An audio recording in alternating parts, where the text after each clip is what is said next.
Alhamdulillah Rabbil Alamin. Wassalatu wassalamu ala sayyidina Muhammadin ashrafil anbiya'i wal mursalin wa ala alihi wa sahbihi ajma'in. Alhamdulillahilladzi hadana lihadza wa ma kunna linahtadiya laula an hadanallah. Sadri wa yassir li amri wahlul 'uqdatam min lisani yafqahu qawli. Rabbi yassir 'alaika yassir wa tammim bil khair. Assalamualaikum warahmatullahi wabarakatuh. Ahlan wa sahlan yang berbahagia Al-Fadil Ustaz Muhammad Ashraf bin Suwarin, penulis buku Dosa-Dosa Besar yang tidak ditakuti. Juga bersama-sama yang dikasihi para pecinta ilmu, sahabat-sahabat yang dirahmati lagi dikasihi oleh Allah Subhanahu wa taala yang tetap setia menunggu dari maghrib tadi, masya-Allah, alhamdulillah. Yang saya hormati lagi saya kasihi saf takbiran Gemenur Iman yang dipimpin oleh Puan Hajar Rosniati binti Mansur. Jadi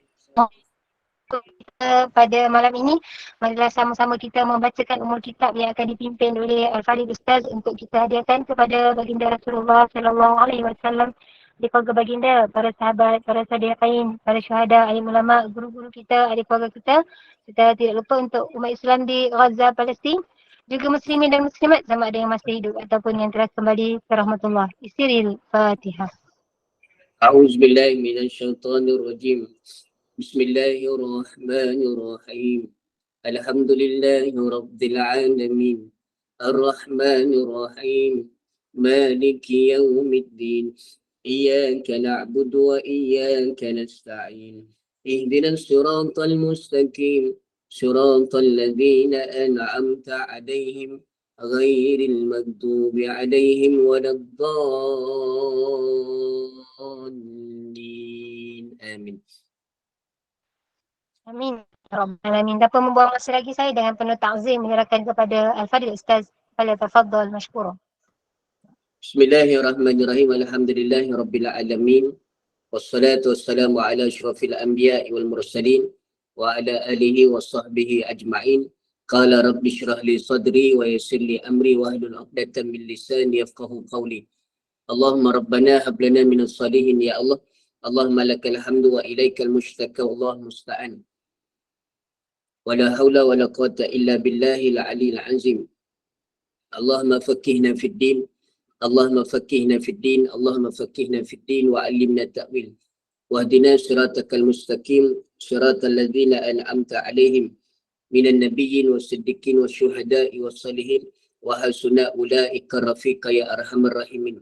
Ya Allah, ya Tuhan kami, bukakan pintu hati kami ya Allah. Permudahkan ilmu untuk berada dalam hati dan di jiwa kami ya Allah. Campakkan petunjuk dan hidayah-Mu pada kami ya Allah, untuk sentiasa kami beriman, bertakwa padamu ya Allah. Amin amin ya rabbal alamin. Terima kasih pada Puan Pengurusi, pemula bicara pada malam ini, Boleh Rosniati selaku Pengurusi Gemenur Iman, dan seluruh ahli jawatan kuasa dan seluruh yang bersama pada malam ini. Begitu juga sahabat-sahabat yang berada di live TikTok. Kita bersiaran juga di live TikTok Ustaz Ashraf Suwarin. Lebih kurang tadi dekat 1K yang melihat. Inilah last tinggal 100 saja. Jadi alhamdulillah, dan 65 yang bersama dengan Gemenur Iman, 100 lebih di live TikTok. Jadi mudah-mudahan kita gunakanlah kecanggihan ini, mudah-mudahan untuk sebar dakwah, untuk sebar ingatan-ingatan yang baik, mudah-mudahan insya-Allah. Baik, kita akan sambung peringatan berdasarkan buku Dosa-Dosa Besar ini sampai muka surat berapa yang akhir? 27, tajuk pelacuran dan pergaulan bebas, insya-Allah. Baik, tajuk pada malam ni yang ada buku ni insya-Allah, yang saya sempat post, alhamdulillah. Yang tak sempat insya-Allah kami usahakan. Macam bonda muda yang berada di Brunei, insya-Allah kami dalam proses untuk penghantaran. Jadi yang berhajat boleh di Shopee. Rasa di Shopee ada, boleh cari insya-Allah buku Dosa-Dosa Besar, tulisan saya sendiri, susunan saya sendiri insya-Allah. Baik, tajuk yang seterusnya muka surat 27, betul? Muka surat 27, pelacuran dan pergaulan bebas. Pelacuran, pelacuran dan pergaulan bebas. Baik, seluruh dan yang dirahmati Allah. Sumarah bin Jundab meriwayatkan, dia menyatakan Rasulullah sallallahu alaihi wasallam berkata tentang mimpinya. Bila cerita tentang Isra' dan Mi'raj, ada yang Nabi nampak secara real. Nabi dibawa masuk ke syurga dan neraka. Dan ada Nabi digambarkan melalui mimpi. Ini peristiwa-peristiwa Isra' dan Mi'raj. Baik, Rasulullah berkata, kemudian kami berjalan dan sampai kepada suatu bangunan seperti tungku api. Dan di situ kedengaran suara hiruk pikuk. Lalu kami melihat ke dalam. Ternyata di situ ada beberapa lelaki dan perempuan yang telanjang bulat. Dari bawah mereka terdapat nyalaan api dan apabila terkena nyalaan api itu mereka memekik. Aku bertanya, siapakah orang itu?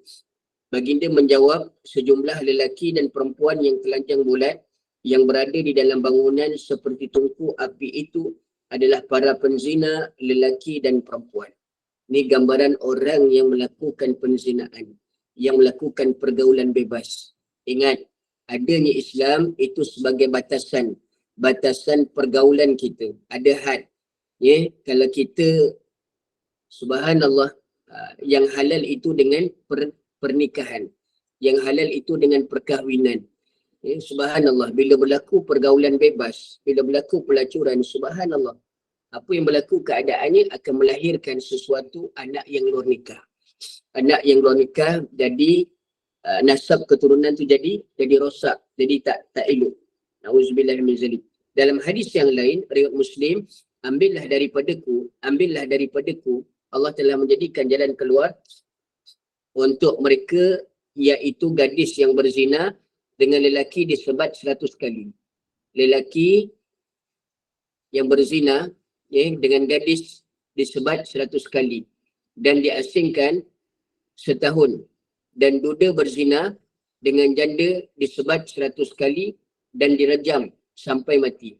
Beza di antara orang yang belum kahwin, lelaki dan perempuan, disebat 100 kali, diasingkan setahun. Duda dan janda yang berzina disebat 100 kali dan direjam sampai mati. Allahu Akbar. Beza keadaannya. Ini dalam hadis riwayat Muslim.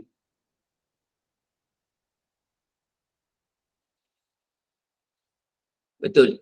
Dalam ruangan TikTok dia kata, Ustaz jangan cakap macam tu. Saya kata, ialah benda ni menggambarkan kalau Allah bagi hidayah, dalam keadaan dia berubah, dia bertaubat, tak ada masalah. Bukan saya nak menghina orang, bukan saya nak menghukum orang dan sebagainya. Jadi apapun seluruh yang dirahmati Allah, kisah pelacur kan, kisah pelacur jalan tengah panas, jalan di padang pasir, dia bertaubat, Allah datangkan seekor anjing. Allah datangkan seekor anjing, dia bagi minum, anjing yang kehausan, Allah terima taubatnya dan Allah gambarkan syurga. Jadi seluruh yang dirahmati Allah, jangan salah faham. Bicara malam ni tentang dosa-dosa besar. Tentang dosa-dosa besar. Saya sebut ni berdasarkan hadis. Jadi yang melihat di TikTok, yang melihat di mana pun di platform ni, jangan salah sangka. Saya bukan cakap suka-suka. Ini hadis Nabi sebut.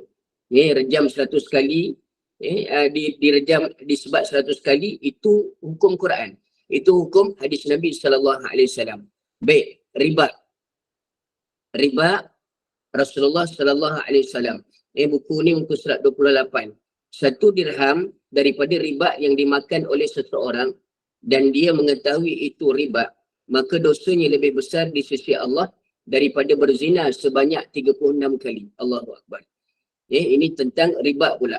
1 dirham daripada riba yang dimakan oleh seseorang dan dia mengetahui itu riba, maka dosanya lebih besar dari sisi Allah daripada berzina sebanyak 36 kali. Allahu Akbar. Hadis riwayat Tirmizi. Jadi gambaran yang lain, riba itu mempunyai 73 jenis. Riba ini kita tak sedar hari ini. Jual beli hukum dia halal. Wa ahallallahu al-bai'a wa harrama riba. Riba tu hukumnya haram, jual beli hukumnya halal. Riba mempunyai 73 jenis. Sedangkan dosa yang paling ringan daripada pelbagai riba tersebut adalah seperti seseorang yang berzina dengan ibu kandungnya sendiri. Allahu Akbar. Na'udzubillah min zalik. Jabir bin Abdullah meriwayatkan Rasulullah SAW bersabda, Allah melaknat pemakan riba, pemberi riba, penulis dan 2 orang saksinya kerana mereka itu sama. Maksudnya riba ni yang memakan, yang memberi, yang menulis dan dua orang saksi, dia dapat perkara yang sama, dosa yang sama. Kerana itu mereka sama. Allah melaknat semua tu. Hadis riwayat Tabrani. Allahu Akbar. Tadi kita dah cerita tentang pelacuran, tentang zina, tentang riba. Dan kita masuk terus berkaitan tentang ketagihan minuman keras. Ingat zaman hari ini zaman penuh dengan tekanan. Yang kita tengok ada yang viral kan terjun sungai dekat Kelantan. Terjun jambatan dekat Kelantan. Subhanallah, tekanan hidup macam mana pun kita ada iman, kita jangan buat perkara-perkara yang subhanallah yang dilaknat oleh Allah Subhanahu Wa Taala. Orang yang mati bunuh diri, belum sampai masanya dia mati dengan bunuh diri, Allah laknat dia. Tak terima langsung kebaikan dia. Allahu Akbar. Macam mana di akhirat nanti Allah gambarkan, dia akan mati macam tu balik. Macam mana dia mati terjun bangunan, dia akan ulang balik dengan tempat tinggi terjun. Tikam dengan benda tajam macam itulah berulang-ulang. Baik, ketagihan minuman keras. Rasulullah SAW bersabda, arak itu adalah ibu kepada segala kekejian dan dosa besar yang terbesar. Sesiapa yang meminumnya, berarti dia telah melakukan dosa setara dengan dosa berzina dengan ibu dan ibu saudara ni. Allahu Akbar. Ni minum arak ni. Bagaimana dosa tu dosa besar. Jangan izinkan air haram tu masuk dalam tubuh badan kita. Na'udzubillah min zalik. Itu sebab sebelum datangnya ayat tentang mengharamkan arak, bagaimana sahabat-sahabat Nabi datang solat dalam keadaan mabuk. Perkara yang Allah haramkan ni memberi kemudaratan. Bagaimana pelacuran tadi, bagaimana riba, bagaimana arak yang kita nak cerita ni beri kemudaratan. Baik, arak itu ibu segala kotoran. Sesiapa yang meminumnya, Allah tidak akan menerima solatnya selama 40 hari. Dan apabila dia meninggal dunia, sementara di dalam perutnya terdapat arak, berarti dia mati dalam jahiliyah. Na'udzubillah min zalik. Dalam keadaan laknat Allah. Ibnu Abbas meriwayatkan, dia berkata, Rasulullah SAW bersabda.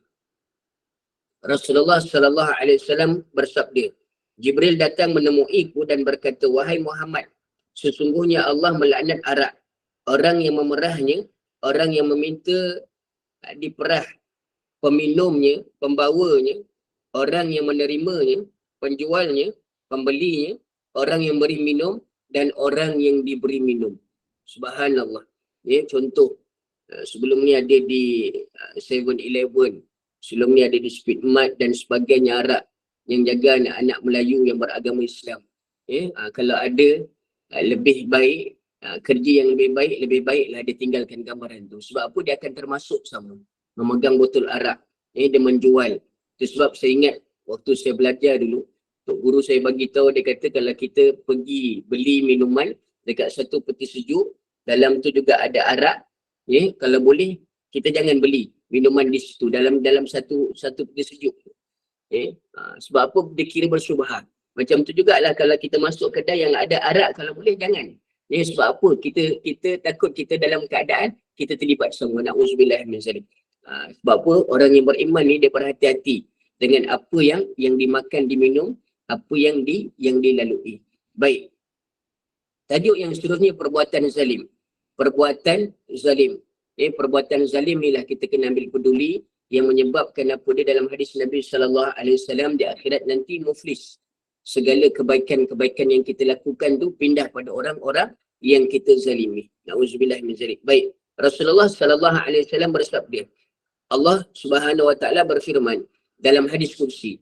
Allah berfirman ini bukan hanya dalam hadis, bukan hanya dalam Quran, tapi melalui hadis kursi yang disampaikan oleh Nabi SAW. Allah Subhanahu Wa Taala berfirman dalam hadis kursi, dengan keperkasaan dan keagunganku, aku akan membalas orang zalim dengan segera atau dalam waktu yang akan datang. Aku akan membalas terhadap orang yang melihat seseorang yang dizalimi sedangkan dia mampu menolongnya tetapi tidak menolongnya. Allahu Akbar. Ni ambil peduli ni. Itu sebab hari ni kita selagi hidup kita kena banyak-banyak muhasabah balik. Ada tak orang yang kita zalimi? Ada tak orang yang kita sakiti? Segera kita kena minta maaf, segera kita kena minta ampun, yang kita clearkan dengan dia. Salah dengan Allah, kita minta ampun dengan Allah. salah dengan manusia, kita ada buat zalim, kena clearkan. Kena clearkan. Dan hadis riwayat Baihaqi pula, sesiapa menzalimi orang lain terhadap sejengkal tanah. Contoh dia nak dapat tanah tu dengan cara menipu. Maka kelak dia akan dililit dengan 7 bumi. Na'udzubillah min zalim. Jadi seluruh yang melihat gambaran ini, kita muhasabah balik. Dengan kita ambil hak orang dengan cara yang batil, dengan cara yang zalim dan sebagainya. Dalam hadis yang lain juga, hadis riwayat Al-Baihaqi, sesiapa berjalan bersama seseorang yang zalim untuk membantunya dan dia mengetahui bahawa orang itu zalim, maka dia telah keluar daripada agama Islam. Orang Islam dia tak akan buat zalim. Orang Islam dia tak akan bersekongkol dengan orang-orang yang zalim. Macam hari ni kita melihat di Gaza, bagaimana mereka dizalimi. Allahu Akbar. Hari ni orang share satu video, satu gambar. Bagaimana yang mati kelaparan lebih ramai daripada mati dalam peperangan hari ini. Allahu Akbar. Jadi kita doakan mereka, Allah beri kemudahan. Allah bersama dengan mereka. Subhanallah. Baik. Selesai beberapa tajuk pendek daripada tajuk-tajuk dosa-dosa besar. Ada tak nak bertanya sebelum kita masuk tajuk meninggalkan solat 5 waktu? Silakan kalau ada nak bertanya. Berkenaan tadi pelacuran, penzinaan, riba, ketagihan minuman keras dan perbuatan zalim. Silakan. Ustaz, boleh tak tolong jelaskan yang sesiapa menzalimi orang lain terhadap macam mana sejengkal tanah, maka kelak dia akan dililit dengan 7 bumi tu, maksudnya macam mana Ustaz? Saya sebut tadi, maksud dia menzalimi dengan sejengkal tanah. Dia ambil tanah orang tu dengan cara zalim, dengan cara yang batil, dengan cara yang menipu. Itu maksud dia. Menipu tu zalim tak? Kita main ambil hak orang tu zalim tak? Itu zalim. Itu maksud dia. Maksudnya dengan sejengkal tanah kita ambil hak orang, senang cakap. Kurang faham dililit lagi. dengan 7 bumi tu. Dililit dengan 7 bumi. Itu. Dia istilah dia, maksudnya dibenam dalam bumi. Maksudnya bila dia mati nanti dalam kita ni saya nak sebut begini. Antara sebab orang yang dalam kubur dia azab, antaranya ambil hak orang. Kubur ni bila dia masuk, kita masuk dalam liang tu, yang pertama nak bagi tahu itu kubur, dia akan menghimpit kita. Dia akan membelit kita, istilah dia. Dan ada yang sekali himpit tak ada apa-apa. Ada yang sekali himpit habis patah riuk. Itu gambaran dililit. Dililit, dibenam, subhanallah, disiksa dalam kubur. Allah Alam, itu yang saya boleh gambarkan. Satu jelas, lagi Ustaz, macam sesiapa yang berjalan bersama seorang yang zalim ni, membantunya atau dia mengetahui bahawa orang itu zalim, maka dia telah keluar daripada agama Islam. Maknanya membantu ni, maknanya kalau boykot tu termasuk ke Ustaz? Kalau tak macam tu, macam mana Ustaz? Boykot tu benda kecil sebenarnya. Contoh macam, tak termasuk lah ni boykot tu benda kecil. Dia kadang benda tu bila menjadi keperluan, benda tu halal. Macam hari ni kan isu boykot tu, benda tu halal. Cuma kadang kita atas ihsan sesama Islam. Maksudnya bantu tu bagaimana kita ni, contoh yang kita nampak. Dia tak ada senjata, kita bagi senjata. Dia tak ada bom, kita bagi bom. Itu nampak jelas menzalimi dia. Allah Alam. Yang besar-besar, Masya Allah. Ya, yang besar-besar. Faham? Tapi kita yang faham yang kecil-kecil dia pun termasuk. Bayangkan beli burger McDonald tu macam kita makan darah daging manusia yang dikorbankan. Kita fikir macam tu dah. Tapi hadis ni kita nampak begitu dah. Dia telah keluar. Zalim tu benda besar. Allah Alam. Silakan kalau ada soalan yang lain. Ada jemaah nak tanya. Macam tu tak ada. Kalau macam tu tak ke macam kita kata share bunuh orang-orang Palestin tu Ustaz? Ya, sama juga. Termasuk share lah kan kalau kita beli tu kan? Termasuk share lah. Sekarang ni kalau kita tengok, saya kadang lalu dah mula ramai balik dah. Itulah dia ramai balik dah. Dah lupa balik dah. Itu sebab kita hari ni cuba tengok di Yaman, diserang oleh tiga kepala otak yang tak betul. Saya panggil macam tu lah, minta maaf. US kan? USA, dengan UK, dengan Amerika Syarikat, subhanallah, dengan kat Yaman tu. Apa yang berlaku? Jadi benda-benda ni, subhanallah, kita kena sensitif lah, kena sensitif. Orang Islam ni kena sensitif. Wallahu a'lam. Kalau ada soalan daripada TikTok, silakan. Ada lagi soalan di platform Gemana Iman, ada tak? Ibu-ibu yang lain?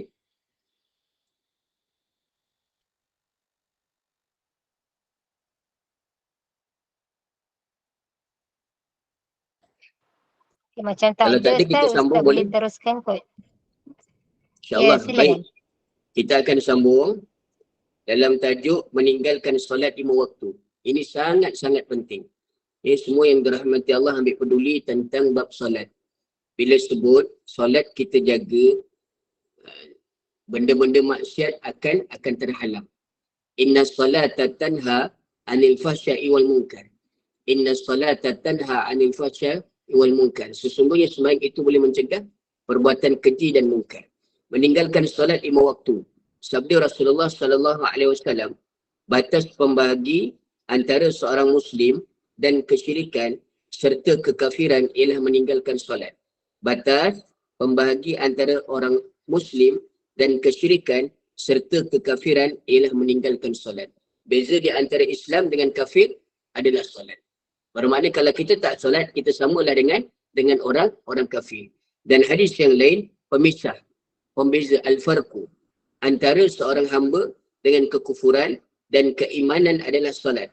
Apabila dia meninggalkannya, maka dia melakukan kesyirikan. Meninggalkan solat itu seolah-olah dia mensyirikkan Allah Subhanahu Wa Taala. Apakah yang menyebabkan orang solat tapi masih melakukan maksiat? Ada juga soalan, dia solat tapi masih melakukan maksiat. Bermakna solat tadi belum sempurna. Masih lagi tidak khusyuk. Masih lagi tak terkesan. Ingat, kita nak solat kita tu terkesan. Terkesan dekat hati, terkesan dengan pahala, terkesan sampai tak tergerak pun kita nak melakukan kejahatan. Kalau hari ni masih hadir lagi macam itu, teruskan solat. Sampai satu tahap, solat itu benar-benar menjadi perisai kita daripada melakukan kemaksiatan, daripada melakukan dosa. Okey, selesai bab solat. Ada nak tanya? Sebab ada satu doa, Rabbi ja'alni muqimas solat wa min dzurriyyati rabbana wa taqabbal doa. Kita baca tu. Maksud dia, ya Allah, jadikan diriku dan ahli keluargaku orang yang menjaga solat. Terimalah. Rabbana wa taqabbal doa. Dengarlah permintaanku ya Allah. Kita baca banyak-banyak. Dalam rumah kita ada seorang tak solat, seolah-olah membawa kepada balak. Seorang tak solat, kita biarkan, kita tak ajak, akan membawa kepada balak musibah daripada Allah Subhanahu Wa Taala. Na'udzubillah min zalik. Baik, tajuk yang seterusnya, memakan makanan haram. Tidaklah tumbuh daging daripada makanan haram kecuali neraka lebih utama untuknya. Kullu nabati minal haram maq'adu minan nar. Setiap yang tumbuh daripada sesuatu yang haram, tempatnya neraka Allah Subhanahu Wa Taala. Na'udzubillah min zalik. Itu sebab seluruh yang dirahmati Allah, hari ini kita kena hati-hati dengan apa yang kita makan, dengan apa yang kita masukkan di mulut dan menjadi darah daging kita. Sebab apa? Itu nanti akan menjadi bahan bakar api neraka. Akan dibakar di neraka Allah Subhanahu Wa Taala. Akhir zaman, orang mencari rezeki dalam keadaan dia tak peduli halal haram. Dalam keadaan dia tak sensitif dengan yang halal. Yang halal alhamdulillah, yang haram. Baik, dalam riwayat yang lain disebutkan setiap tubuh yang tumbuh daripada makanan yang haram, maka api neraka yang marak menyala lebih layak membakarnya. Na'udzubillah min zalik. Setiap tubuh yang tumbuh daripada makanan yang haram, maka api neraka yang marak menyala lebih layak membakarnya. Lebih layak membakarnya. Na'udzubillah min zalik. Jadi seluruh yang dirahmati Allah, dengar baik-baik berkaitan tentang memakan makanan yang haram ini. Itu sebab kita kena banyak-banyakkan doa. Kita kena teliti baik-baik rezeki kita ni, jangan ada unsur-unsur syubhat. Ada sesuatu yang subahat dengan benda-benda yang haram. Pelaburan, tentang subhanallah, muamalah jual beli tu kena clear benar-benar. Ya, sebab apa? Takut dia punya hasilnya, dia punya income tu dalam keadaan Allah tak berkati. Allah alam. Selesai tajuk berkaitan tentang memakan sesuatu yang haram. Ada soalan tak?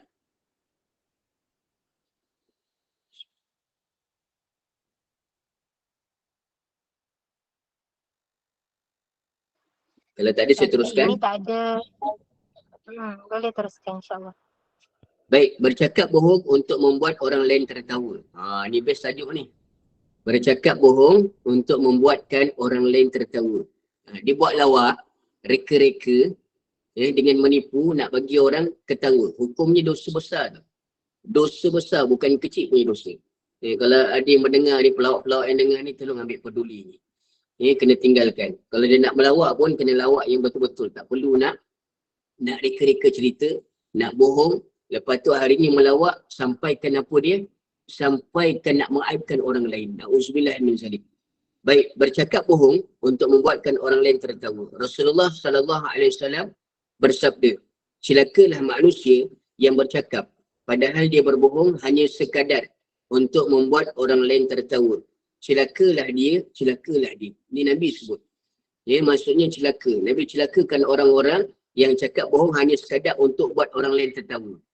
Nabi buat lawak, tapi lawak Nabi bukan lawak yang bohong, bukan direka-reka. Buat sahabat ketawa. Cerita pasal pokok kurma kan. Banyak faedah dia macam-macam, daripada batang, daripada dahan, daripada daun dan sebagainya.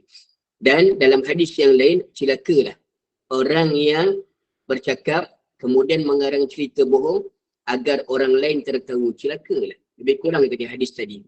Dia mengarang cerita, dia mereka-reka cerita untuk buat orang lain tertawa. Allahu Akbar.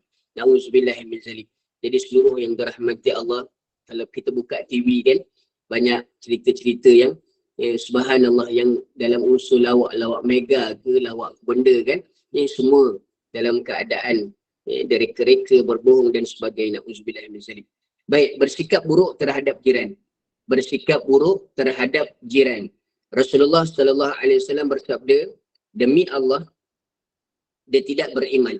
Demi Allah, dia tidak beriman. Demi Allah, dia tidak beriman. Para sahabat bertanya, siapakah manusia yang tidak beriman itu, wahai utusan Allah? Rasulullah menjawab, dia ialah orang yang jirannya tidak aman daripada gangguannya. Allahu Akbar. Kami dah lama meninggalkan TV. Bagus. Saya pun dah lama tak tengok TV. Cuma bola lah kadang tengok. Sekadar nak tengok. Yang lain-lain tu mengerut. Baik, kita tengok tadi bersikap buruk terhadap jiran. Jiran tidak aman dengan sikap dia. Jiran tidak aman dengan sikap dia. Yang Nabi SAW sebut, dia tidak beriman. Demi Allah, dia tidak beriman. Orang yang beriman, dia tak akan menyakiti jiran. Daripada sudut lidah dia, kata-kata dia, begitu juga dengan perbuatan dia. Hari ni, kita yang berjiran kena ambil peduli. Dan dalam hadis riwayat Ibnu Majah, tidak akan masuk syurga orang yang hidup dalam kekenyangan sementara jiran yang dihimpit kelaparan. Allahu Akbar. Langsung tak peduli kiri kanan jiran, depan belakang. Dia dalam keadaan kekenyangan sementara jiran dalam keadaan kelaparan. Tidak akan masuk syurga. Bila Nabi sebut macam ni, benar-benar akan berlaku. Kita tak ambil peduli, tak pernah tanya khabar pun. Tentang jiran kita. Allah a'lam, na'udzubillah min zalik. Baik, selesai. Satu tajuk lagi.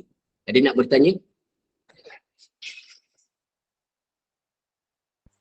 Silakan jemaah kalau ada nak bertanya.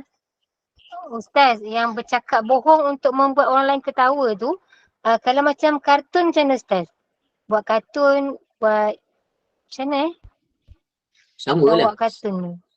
Sama lah. Kartun ke apa sama lah. Tapi kalau untuk hiburan kanak-kanak tak ada masalah. Ustaz, Assalamualaikum. Waalaikumsalam warahmatullahi. Saya ada jiran Ustaz. Dia ada bela kucing. Kucing dia sentiasa berak dalam pasu bunga saya.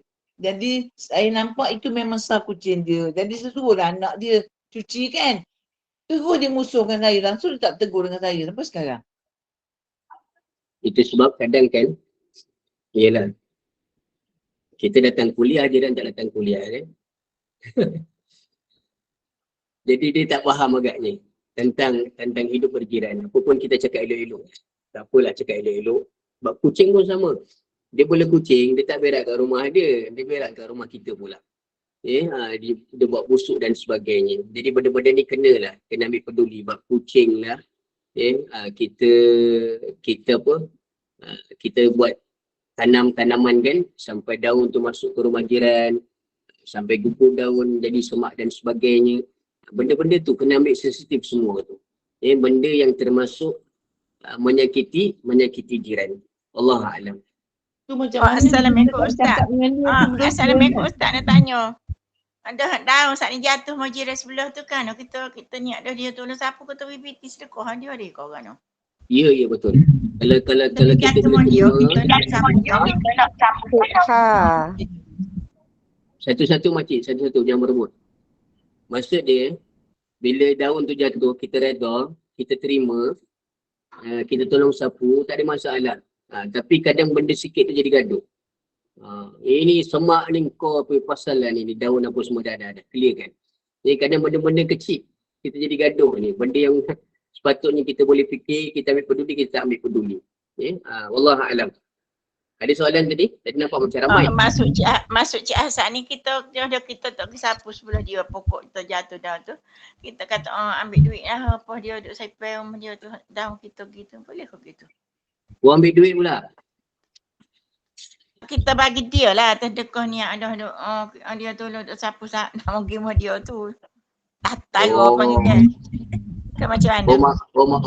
Maksud dia kita punya pokok masuk ke rumah dia lah.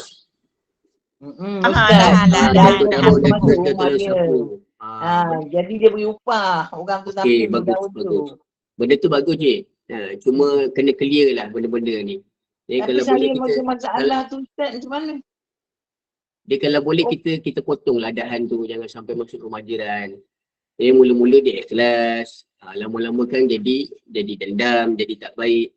Kadang kan jiran sebelah itulah Ustaz dah boleh, kita pokok motek dia nak suruh dia pergi rumah dia boleh makan juga nanti masuk. Jadi itulah kata tak potong, kata pakai makan buah, makan pada dia dalam motek tu. Tak apalah, tak ada masalah.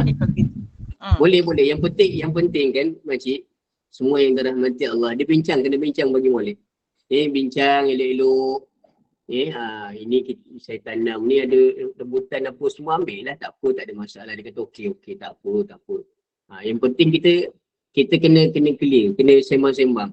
Jangan kita diam-diam, kita buat zalim, itu yang jadi tak elok. Ustaz tadi yang tanya saya pasal jiran, sampai sekarang tak tegur tu bukan berdosa kita nak bermaktab ni. Tapi dah jiran tak bertegur siapa, macam mana Ustaz? Macam mana nak cara bertegur dengan dia?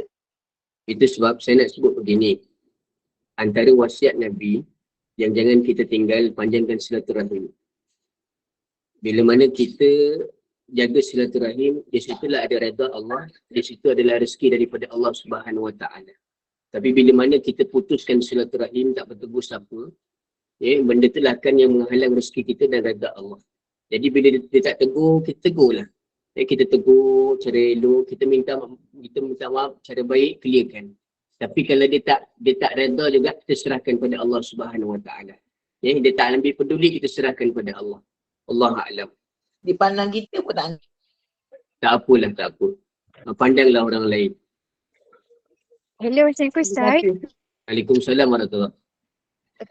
Sorry Ustaz, saya pun tak tahu apa tajuk hari ni. Saya baru masuk sebab ada surat ajar anak. Okey, cuma saya ada satu soalan kat sini Ustaz. Macam ni kita macam ni kalau kita orang buat salah dengan kita, lepas tu macam kita macam ni, kita tak ada dendam lah dengan dia. Lepas tu bila kita buat baik juga, tapi orang tu dah mula baik dengan kita, tapi dalam masa yang sama kita ada macam perasaan macam ni Ustaz, macam kita nak cakap yang macam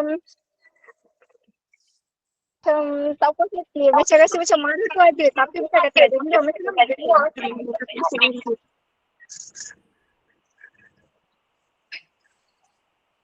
Saya tak berapa nak clear tadi dengan soalan tadi.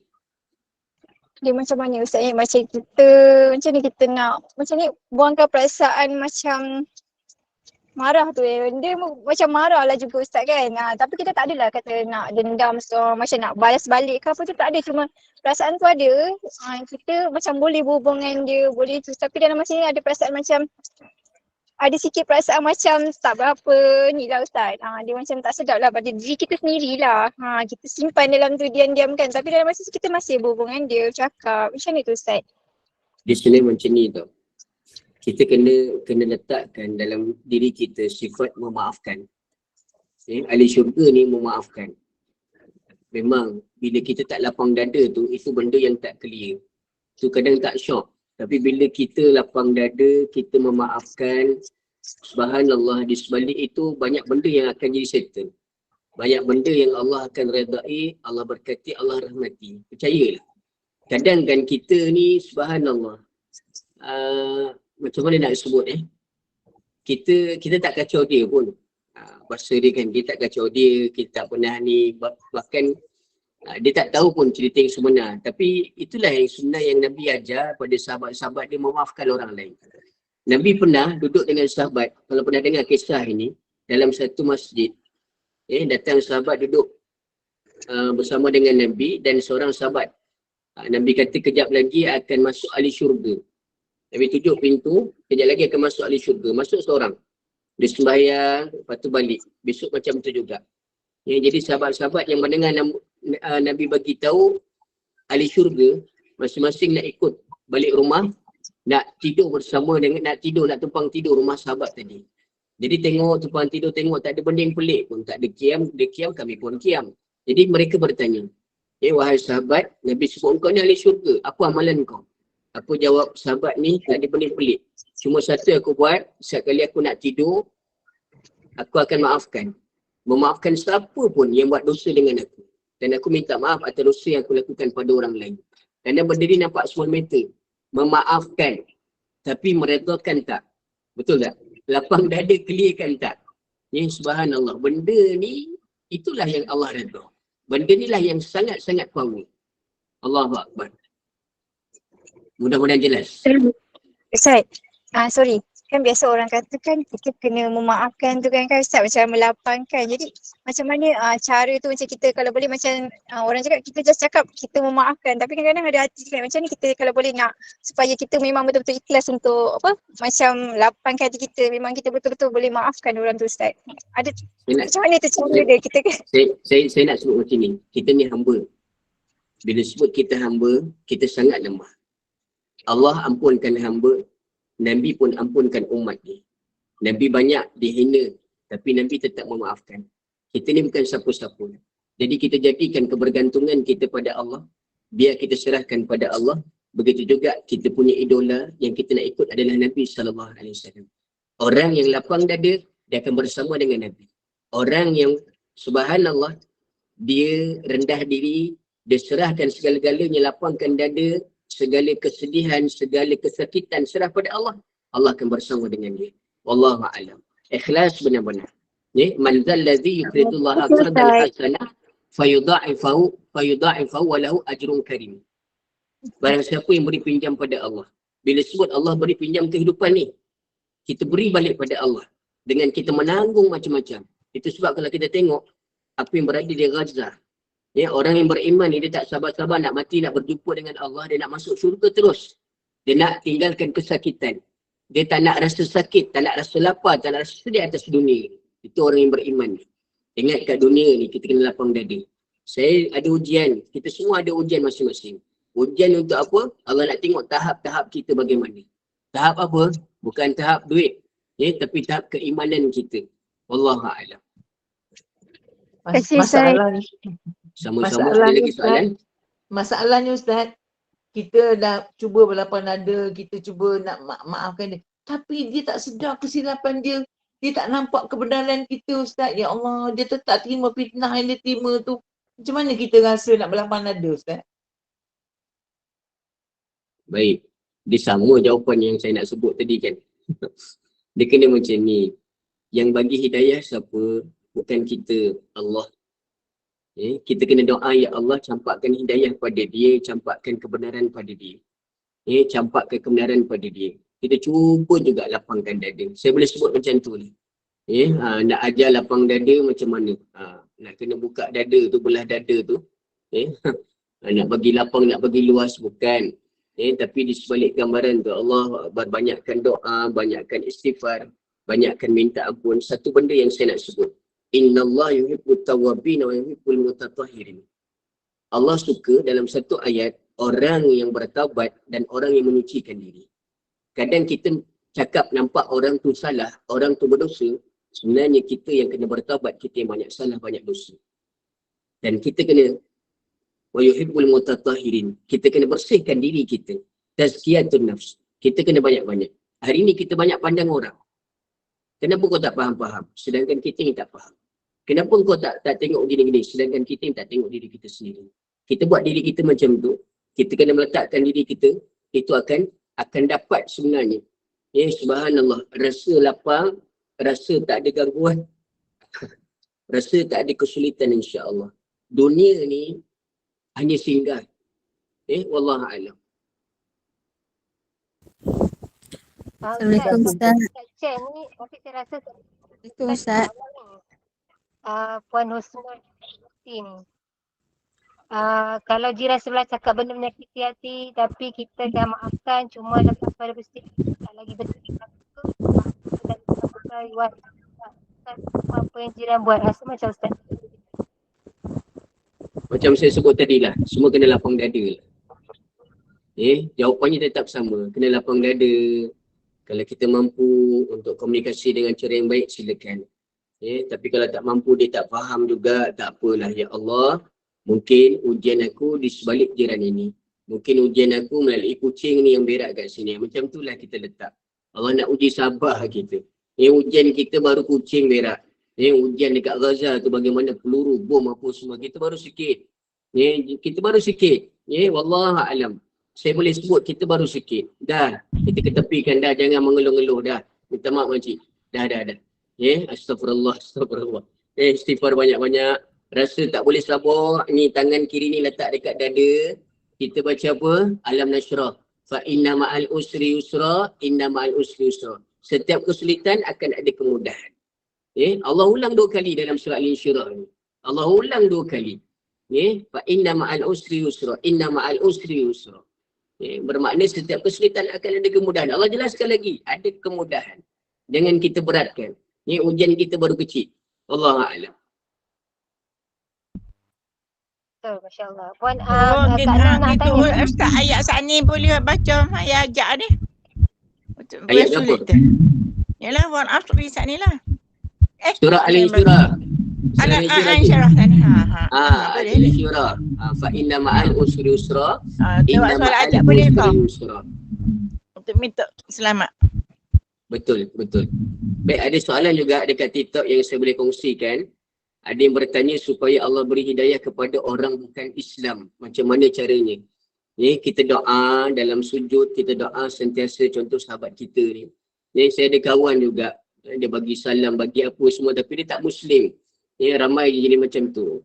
Saya sebut tadi hidayah milik Allah tapi kita kena sentiasa doa. Kadang kan kita tak tahu di hujung-hujung usia dia. Di hujung-hujung usia dia. Dalam keadaan Allah campak hidayah pada dia. Dan kita yang rasa dalam hidayah ni, kita doa tetap istiqamah dalam ibadah ketaatan pada Allah. Wallahualam. Ada lagi soalan? Assalamualaikum Ustaz. Kita Salam. dalam duduk antara 2 sujud tu kita baca doa Rabbighfirli warhamni tu kan. Tentang yang perkataan wahdini tu.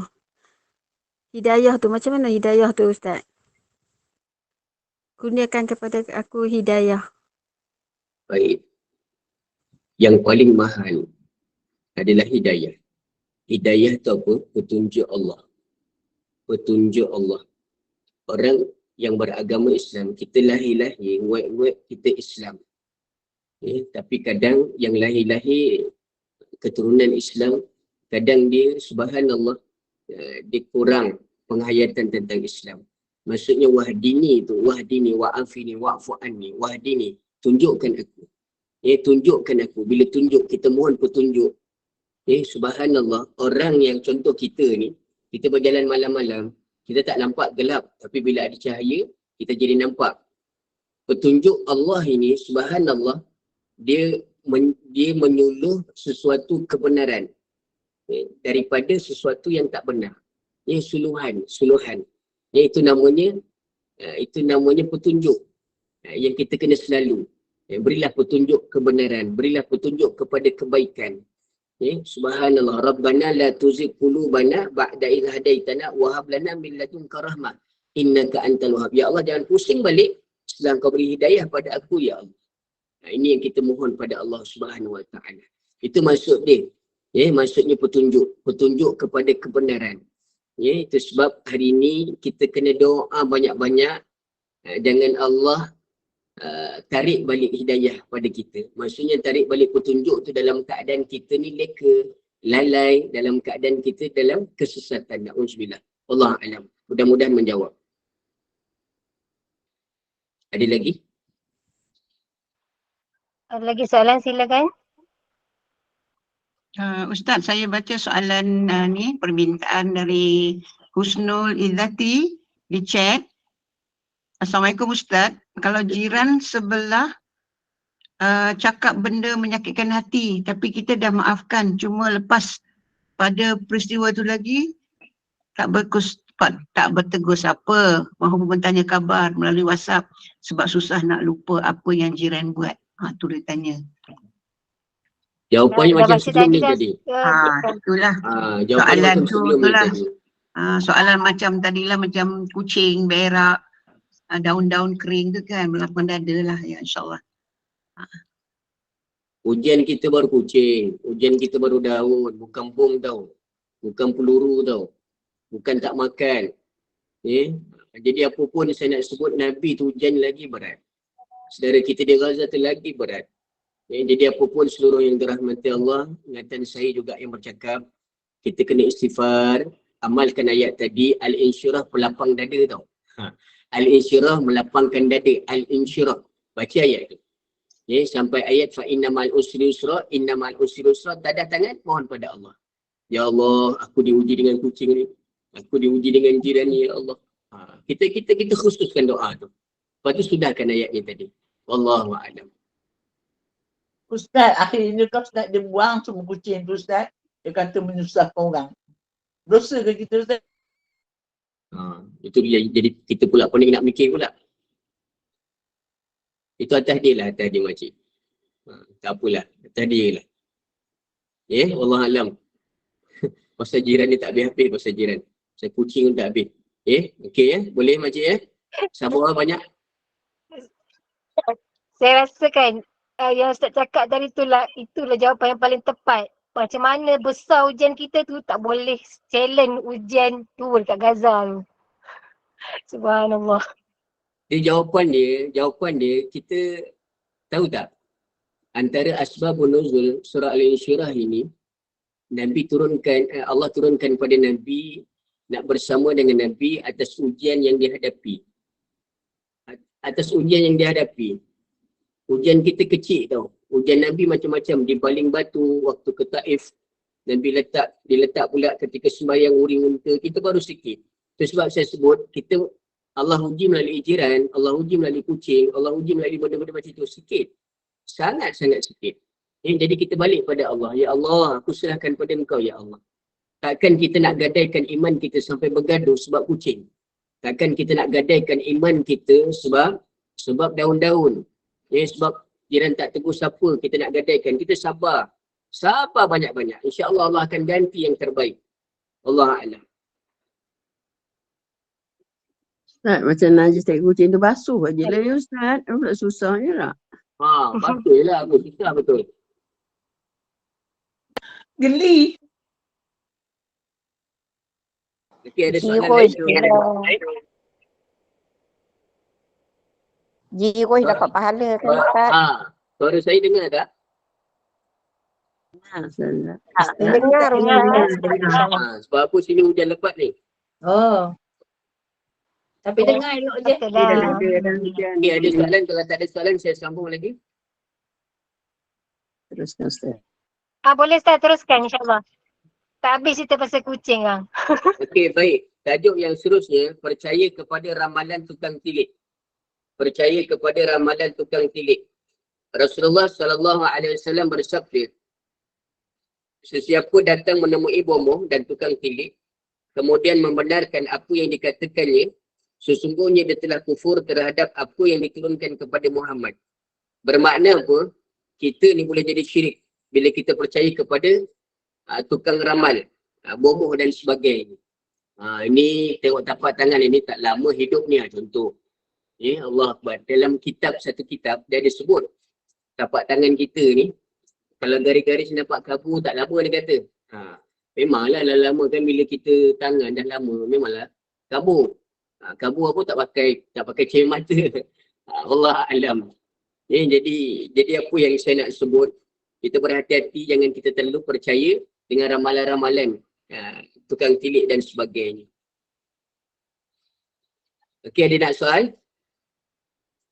Okey, riak. Rasulullah SAW bersabda, riak melenyapkan amal kebaikan seperti mana perbuatan syirik membinasakan. Orang yang riak ini dikira sebagai apa? Syirik kecil. Syirik kecil. Riak. Riak ni apa dia? Dalam keadaan nak nunjuk-nunjuk. Bukan ibadah kerana Allah, tapi nak tunjuk kepada orang lain. Na'udzubillah. Macam orang munafik, dia berdiri sembahyang dalam keadaan kusala, dalam keadaan malas. Yura'unan nas, dan dia ni nak tunjuk pada orang. Wala yadhkurunallaha illa qalila, dan dia ingat Allah hanyalah sedikit. Ini orang-orang munafik. Dia banyak riak. Contoh, sembahyang isyak payah. Gelap orang tak nampak, tak payahlah sembahyang. Subuh payah. Orang tak bangun lagi, tak payah sembahyang. Ini orang-orang munafik. Na'udzubillah. Itu sebab di akhirat nanti Allah akan panggil orang-orang yang beribadah kerana Allah akan Allah bagi. Orang yang melakukan ketaatan ibadah bukan kerana Allah, Allah kata pergi cari engkau beramal kerana siapa, minta dengan dia. Allahu Akbar. Na'udzubillah min zalik. Baik, riak. Rasulullah bersabda, yang tadi riak melenyapkan amal kebaikan, habis kebaikan. Seperti mana perbuatan syirik membinasakannya. Dalam hadis yang lain, sesungguhnya riak adalah syirik yang kecil. Dan hadis yang lain, riwayat Muslim, Allah Subhanahu Wa Taala berfirman dalam hadis kursi, aku adalah sekutu yang maha cukup. Sangat menolak perbuatan syirik. Sesiapa melakukan suatu amal dengan dicampuri perbuatan syirik kepadaku, nescaya aku tinggalkan dia dan aku tidak menerima amal-amal. Allah tak peduli dah. Orang yang beramal bukan kerana dia. Itu sebab kita nak test diri kita ni, bangun tengah malam, di saat orang tak nampak, kita boleh khusyuk, boleh tawaduk, boleh kontrol diri kita, itulah yang terbaik. Na'udzubillah min zalik. Tapi bila mana kita beramal, beribadah, hanya ada orang, itu bahaya. Hanya untuk orang tengok, lagi-lagi mak mentua datang tidur rumah kan. Yang bukan main sembahyang, Allahu Akbar, buat pula suara dia. Satu rakaat tu, satu surah Al-Baqarah dia baca. Bagus pula menantu aku ni. Jadi benda tu, kita kena perbetulkan niat. Bagus dah Al-Baqarah. Tapi untuk mak mentua. Na'udzubillah min zalik. Baik, selesai tentang riak. Menzalimi pekerja dan tidak membayar upah pekerja. Menzalimi pekerja dan tidak membayar upah pekerja. Ingat, yang jadi bos tu, ada orang bawah, ada pekerja, jangan main-main. Jangan main-main. Saya nak cerita satu kisah. Bagaimana kisah Ashabul Ghar. Pemuda gua, bukan Ashabul Kahfi. Ini cerita yang lain. Dia terperangkap dalam gua 3 orang. Dan masing-masing bertawasul. Bertawasul ni, dia sandarkan kepada amalan dia untuk minta tolong dengan Allah. Pemuda yang pertama, ya Allah, dulu aku seorang anak, aku berbakti dengan mak bapak aku bagi minum susu hari-hari pada mak bapak aku berbakti. Satu hari, mak bapak aku lambat bangun, anak aku mengeluh lapar, keluarga aku mengeluh lapar, aku tak bagi minum selagi mak bapak aku tak bangun. Bila mereka bangun, baru aku khidmat untuk mereka, barulah anak-anak aku bagi minum. Kalau itu kau pandang sebagai kebaikan, ya Allah, gerakkan pintu gua. Tergerak. Bermakna Allah terima. Hari ni amalan kita ni banyak mana ni? Ya, amalan kita, amalan apa yang kita lakukan. Kalau kita boleh bertawassul bila kita diuji macam ni. Dan yang kedua, ya Allah, dulu aku hampir berzina dengan seorang perempuan. Aku nak peluk dia, tiba-tiba aku teringat Allah, aku tinggalkan dia. Kalau itu kau pandang kebaikan, ya Allah, gerakkan pintu gua tergerak. Dan kemudian yang terakhir, ya Allah, dulu aku ada pekerja. Tak sempat bayar gaji, dia berhenti kerja. Jadi gaji tu aku simpan, aku bela kambing, aku ternak sampai membiak. Satu hari dia datang tuntut balik gaji dia. Aku kata itu kau punya semua, ambil lah. Aku reda tu ya Allah. Kalau itu kau pandang kebaikan, gerakkan. Tergerak seluruh pintu gua. Jadi bermakna daripada kisah tadi, hak pekerja tu sangat-sangat penting. Jangan kita zalimi. Sunnah Nabi, peluh tu belum menitik lagi kita dah bayar gaji dia. Allahu Akbar. Cuba tengok. Menzalimi pekerja dan tidak membayar gaji. Tidak membayar upah pekerja. Rasulullah SAW bersabda, menzalimi upah terhadap pekerja termasuk dosa besar. Kita menzalimi pekerja ni tak bayar upah termasuk dosa besar atau bukan kecil punya dosa. Dalam hadis yang lain, riwayat Bukhari, 3 jenis manusia yang aku menjadi musuhnya. Bermakna Allah jadi musuh pada dia. Kelak pada hari kiamat, iaitu lelaki yang memberi dengan namaku lalu berkhianat. Lelaki yang menjual orang merdeka bukan hamba, lalu memakan harga wang hasil penjualannya, dan lelaki yang mengupah pekerja, sedangkan pekerja memenuhi pekerjaannya, tetapi dia tidak memberikan upah kepada pekerjanya. Bermakna Allah memusuhi dia, Allah melaknat orang. Allah tak nak ambil peduli buat tak tahu pada orang ni di akhirat nanti. Jadi seluruh yang dirahmati Allah, tajuk yang kecil-kecil malam ini, walaupun nampak kecil, tapi ini termasuk dalam himpunan dosa-dosa besar yang kita kena ambil peduli. Jadi seluruh yang dirahmati Allah, kita akhiri dengan tajuk yang seluruhnya insya-Allah, perbuatan bid'ah. Perbuatan bid'ah. Sebelum kita masuk bab yang ketiga, ini bab yang kedua tau. Bab yang kedua, perbuatan bid'ah, membuat sesuatu yang baru dalam agama yang tiada rujukan dalam teks dan sunnah. Yang tak ada dia punya fakta dalam teks, maksudnya dalam hadis Nabi tak ada dalil. Maksud dia perkara yang kita ada-adakan, yang Nabi tak pernah sebut tapi diada-adakan. Rasulullah SAW bersabda, sesiapa yang mengada-ngadakan sesuatu yang baru dalam urusan agama yang tidak ada rujukannya sama ada di dalam Al-Quran dan sunnah, maka itu akan tertolak. Bermakna tak ada bid'ah, perkara yang baru yang Nabi tak buat. Tapi contoh yang hari ini, tak ada tahlil, tak ada wirid selepas solat, tapi benda tu selagi baik, dan subhanallah Nabi kata duduk diam selepas solat, itu termasuk, tu ada nas dia. Itu dikatakan orang yang Allah redha pada dia. Duduk seketika lepas solat.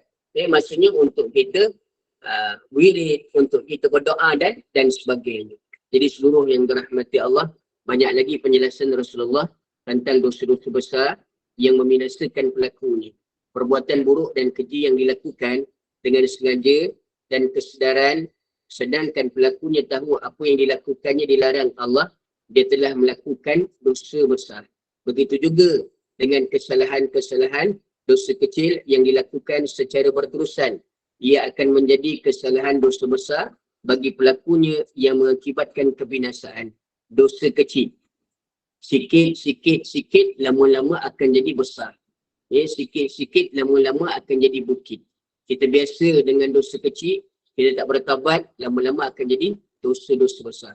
Saya ulang balik, orang munafik dia akan anggap dosa tu macam lalat hinggap hidung, di hidung dia halau macam tu je. Tapi orang yang beriman, sekecil-kecil dosa, dia akan sangat-sangat sensitif, dia akan anggap macam gunung hampap dia, sesak nafas dia.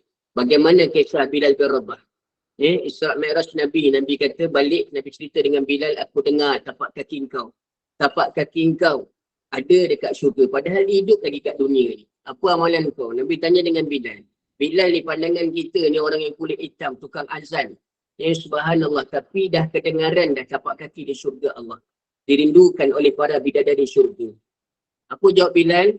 Setiap kali aku berdosa, aku segera bertaubat. Setiap kali aku berhadas, aku akan segera ambil wuduk, sucikan diri aku. Itu kata-kata Bilal. Subhanallah.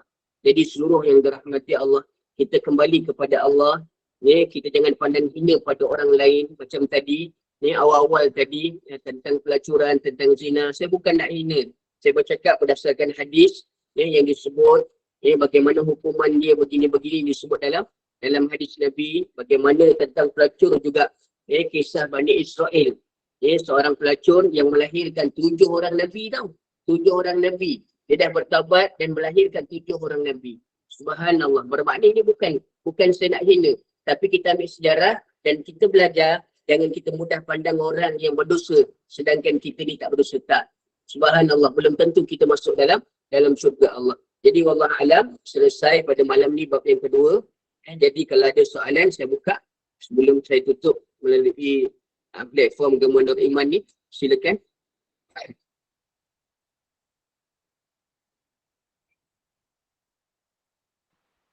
Silakan jemaah. Assalamualaikum Ustaz. Waalaikumsalam warahmatullahi. Sekiranya kita nak pergi jumpa bomo ataupun Ustaz sebagai jalan ikhtiar untuk merawat sakit yang kita sakit tu, salah tak Ustaz? Salah bila mana dia menggunakan perantara, dia punya wirid dia disongsangkan, dia tak menggunakan ayat Quran, itu salah. Senang cakap, kita jumpa orang yang mensyirikkan Allah, sama juga kita syirikkan Allah.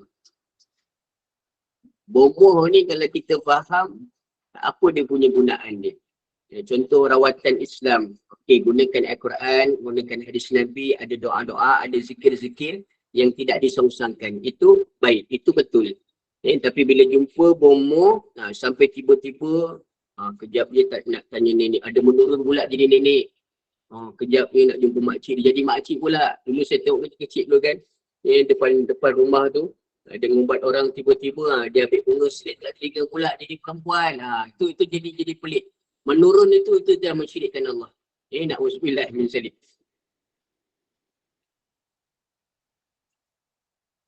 Okey, jelas Waalaikumsalam Ustaz. Waalaikumsalam warahmatullahi. Ya macam ni lah Ustaz. Kita ni memang dah belajar, tapi belajar makin kurang ilmunya. Nak menuju syurga Allah tu macam Allah Akbar. Mudah tapi rasanya kita susah menuju syurga Allah. Sebab ilmu kita belajar tu kurang banyak yang kita masih perlu belajar. Mohon pencerahan. Terima kasih Ustaz. Assalamualaikum warahmatullahi wabarakatuh. Waalaikumsalam warahmatullahi wabarakatuh. Cantik makcik. Bila kita belajar ni, kita rasa kita jahil. Kita nak cari. Itulah sebenarnya orang yang belajar, dia akan dahagakan ilmu. Bila dia rasa cukup ilmu, di situlah kebodohan dia. Kenapa Allah gambarkan syurga itu, subhanallah, manis. Syurga tu penuh dengan kenikmatan. Usaha tu bagaimana. Itu sebab hari ni kita sembahyang hanya dekat dunia, kita ibadah hanya dekat dunia, dah masuk syurga nanti kita tak perlu lagi nak ibadah dah. Bagaimana ujian itu hanya dekat dunia ni. Jadi itu sebab Allah nak letakkan kenikmatan. Allah nak letakkan subhanallah, kecintaan kita adalah untuk akhirat, bukan untuk dunia ni. Dan kita bila sebut tadi makin belajar, kita rasa makin kurang. Allah nak campakkan kenikmatan tu. Allah nak kita jangan rasa selesa, jangan rasa rehat. Dunia ni bukan tempat istirahat, tapi tempat untuk kita istiqamah. Istiqamah tu berat. Yang ringan apa? Istirahat. Jadi istiqamah tu berat, istirahat tu yang ringan. Jadi istiqamah tu berat, kita kena berterusan walau sedikit, walau kecil. InsyaAllah kita nak capai redha dan rahmat Allah Subhanahu Wa Taala. Wallahu a'lam.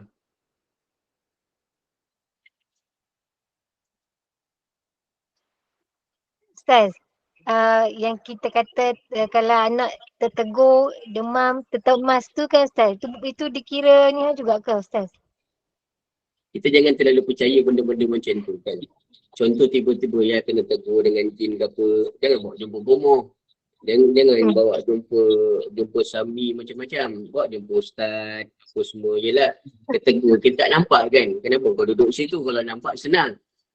Tapi apa pun kita bawa berubat tempat-tempat yang baik, Darussapak ke, bukan Darussapak. Darussapak tu yang tak betul, kena sepak dengan jin apa semua kan.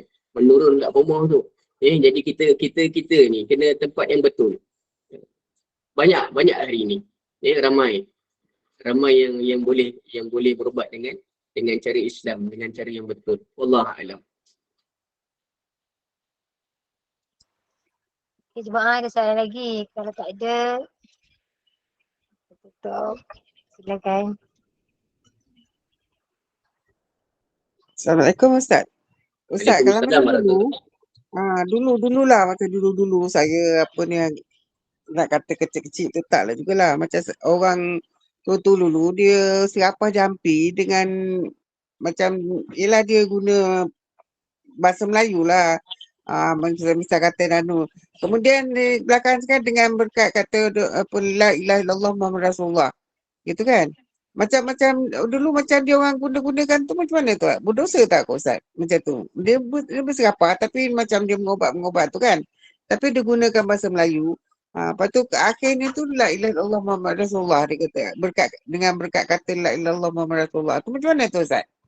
Tu kira serapah apa ke macam tu? Macam mana Ustaz? Macam kita kan guna Quran kan? Yelah, maksud dia jampi serapah Melayu tu kita jelas. Ini dengan keberkatan gunung ni Bukit Melawati lah, Gunung Kinabalu lah, apa semua la ilaha illallah. Tetap juga tak betul. Walaupun di hujung la ilaha illallah kan kita nak direct pada Allah. Tak adalah nak pakai Gunung Kinabalu, Bukit Melawati, Bukit Meruntung, Bukit Jelutong, segala bukit disebut. Tak perlu. Lepas tu la ilaha illallah. Itu tak betul. Itu jadi songsang. Jadi kita ni nak terus direct dengan Allah. Kita nak keberkatan dengan Allah. Yang memberi kesembuhan adalah Allah. Yang beri sakit juga Allah. Kemudaratan datang daripada Allah. Yang sembuh juga datang daripada Allah Subhanahu Wa Taala.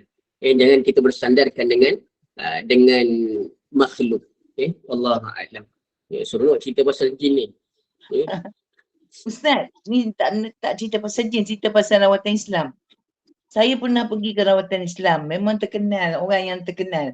Orang yang terkemuka dan siapa pun tahu. Walau di mana dia berada. Yang herannya, apa juga lepas tu rawatan tu, dia tulis pada kertas. Kita bawa lah kertas tu, pergilah dekat meja. Meja yang disiapkan adalah orang-orang kerja dia. Ada air mineral, ada apa semua.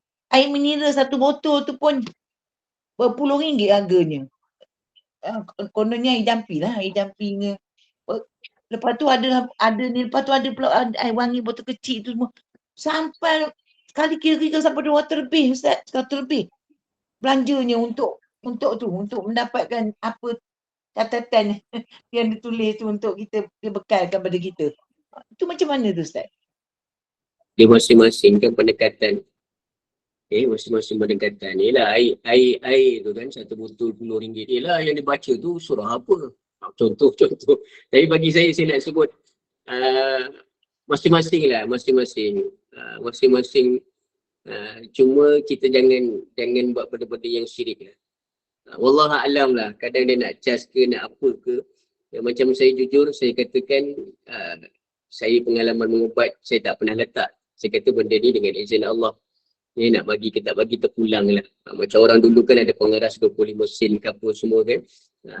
Wallahu a'lam lah. Jadi benda-benda macam ni atas masing-masing lah. Tapi yang kita setiap rezeki, setiap yang kita lafazkan untuk rawatan apa semua, hati-hatilah. Jangan sampai kita macam menunggang agama. Jangan kita mempergunakan ayat-ayat Allah, jual dan sebagainya. Dengan mahar yang tinggi dan subhanallah membankan. Wallahu a'lam. Saya tak nak komen apa-apa, tapi masing-masing lah. Cuba anggap benda tu kita bantu dia lah. Dia nak berniaga kan, tolonglah. Allah alam. Saya nak sebut macam ni. Ni air kan. Air ni kosong. Tapi bila kita baca dengan ayat-ayat yang baik, ayat Quran, dia teropong pakai teleskop, dia akan molekul-molekul cantik macam air Zam-Zam. Tapi kalau air ni kita maki celaka buluh bangang apa semua kan. Diteropong pakai teleskop, dia nampak macam air longkang jijik. Macam itulah kita hati kita. Kita detik ke hati kita yang tak elok, busuk ke hati kita. Tapi kalau kita lapang dada, kita sangka baik, subhanallah cantik. Datanglah gunung berapi depan mata kita, kita kuat, kita sabar. Macam itulah yang kita lihat gambaran tadi. Wallahu a'lam. Inilah dunia. Yang kita akan dilihatkan dengan penuh dengan fitnah dan sebagainya. Wallahu a'lam. Lagi satu Ustaz yang saya tanya Ustaz, yang orang tulis macam dia tulis lah ayat Quran jugalah, tapi dia tulis pada macam saya pernah tengok dalam Quran, dalam apa pinggan putih tu Ustaz dia tulis gitu kan. Lepas tu dia anukan dengan air lah, tak air, lepas tu expect minum. Macam tu macam mana Ustaz? Itu tak ada Saya pernah masalah. tengok. Dia tulis dengan zafaran kan, dawat zafaran untuk rawatan. Itu juga jadi sunnah Nabi. Tak ada masalah. Jadi dia tulis ayat Quran tu pada pinggan lah, pinggan putih tu. Ya. Tu. Boleh macam tu sunnah Nabi tu Ustaz? Boleh, tak ada masalah. Waalaikumsalam. Ustaz kan setiap pagi Agama Iman buat baca ayat Yasin. Kita letaklah air tu. Jadi kan dia tu dah dimucifatkan. Dah cukup lah kan? Tu kita niat lah bila kita nak minum kan Ustaz? Ya, itu barakah nama dia. Itu barakah air liur pembaca. Saya buat lawak aja. Jadi maksud dia ya. Barakah daripada bacaan Quran. Allah alam, tak ada masalah. Alhamdulillah. Terima kasih Ustaz. Okey, sama. Jadi saya rasa sekadar ni dulu boleh? Boleh Ustaz, boleh. Alhamdulillah banyak soalan ya Allah. Kalau nak teruskan lagi saya akan sambung di TikTok nanti insya-Allah. Di TikTok Ustaz Ashraf Suharin saya ada share macam-macam doa dekat TikTok tu Ustaz Ashraf Suharin macam-macam. Alhamdulillah. Feedback lah kita dapat dia punya antara komen. Alhamdulillah, terima kasih banyak Ustaz. Kita cerita pasal makan kat kedai, nak tengok ada apa, ada ulat ke apa, semua saya ada share dalam tu. Saya ada share macam tu, kita buat sendiri. Kita jadi amalkan insya-Allah. Allah alam. Saya akhiri dengan doa boleh? Bismillahirrahmanirrahim. Alhamdulillahirabbil alamin wassalatu wassalamu ala asyrafil anbiya'i wal mursalin wa ala alihi washabbihi ajma'in. Ya Allah, ya Rahman, ya Rahim. Pandanglah diri kami ini dengan pandangan rahmat-Mu, rahim-Mu, belas kasihan-Mu ya Allah. Jangan tinggalkan diri kami ya Allah. Pandanglah diri kami ya Allah. Yang banyak dosa ini tolong diampunkan ya Allah. Yang banyak kekurangan ini tolong bantu ya Allah. Ampunkan dosa kami yang sangat banyak, dosa ayah ibu kami, dosa ahli keluarga kami, dosa seluruh yang menadah tangan saat ini ya Allah, dan seluruh umat Islam yang masih hidup atau telah pergi meninggalkan kami ya Allah. Ya Allah, berilah kekuatan untuk kami istiqamah dengan ibadah, dengan ketaatan, dengan ilmu yang kami pelajari ya Allah. Jangan jadikan kami leka dan lalai, jangan biarkan kami sibuk dengan dunia yang sementara ini ya Allah. Jadikan dunia kami penuh dengan kebaikan, akhirat kami penuh dengan kebaikan, dan hindarkan kami daripada azab api neraka ya Allah. Matikan kami dalam husnul khatimah, jangan matikan kami dalam su'ul khatimah. Wassallallahu ala sayyidina Muhammad. Subhana rabbika rabbil izzati amma yasifun. Wassalamun ala al-mursalin walhamdulillahi rabbil alamin. Taqabbalallahu minkum. Minta maaf banyak-banyak ibu ya, gurau-gurau, tinggi suara dan sebagainya. Kalau terasa pada muka minta maaf, saya gurau lagi. Jumpa lagi insya-Allah. Assalamualaikum warahmatullahi wabarakatuh.